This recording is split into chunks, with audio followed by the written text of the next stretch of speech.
A few years back, we got a puppy, which of course led us headfirst into the world of dog training, where I found Cesar Millan, the dog whisperer.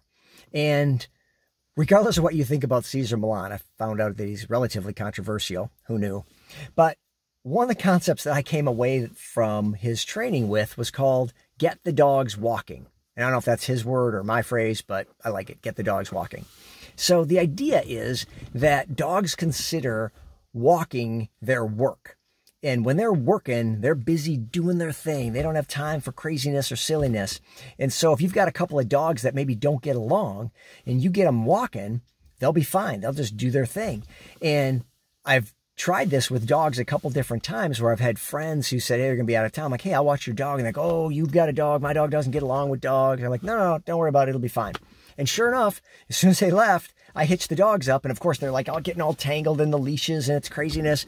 And I just start walking and they start walking. Well, pretty soon, within a few steps, they're just like heads down doing their thing, getting along fine, no tangles. I can even get them on the same side of me so that they're walking next to each other. Dogs that previously weren't getting along. Because when they're moving and focused and working, they don't have time for all the drama. So how does this apply?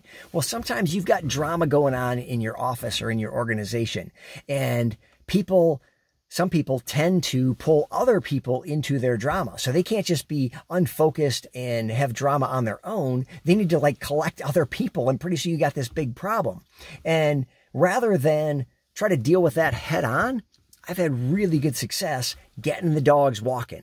That is, give that person something to do that they can focus on so that they're not creating silliness and craziness, and worse, pulling other people into that drama. Just get them doing something.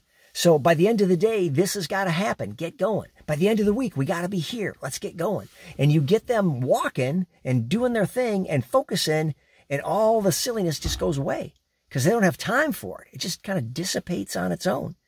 And by the way, you can use this for yourself. When you're starting to feel like you're getting caught up in a bunch of drama, just give yourself something to focus on and get going and get yourself walking.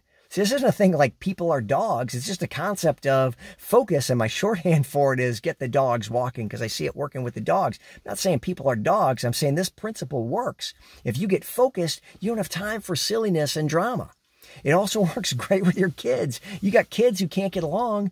Well, they are fighting all the time or whatever. Well, that's because they don't have something productive to do. You got to get the dogs walking, get them something to focus on that they like doing, that they can get interested in, and all the drama and fighting and silliness will just go away. They might even work on it together if you can find something to get them doing together, because they don't necessarily want the drama. They just got busy brains and they're trying to stay stimulated.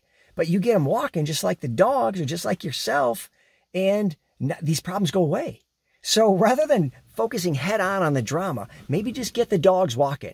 Maybe just get your team walking. Maybe just get yourself walking. Maybe just get your kids walking. Whatever the situation is, if you've got drama, instead of trying to tackle the drama, just try to get some focus and get people walking.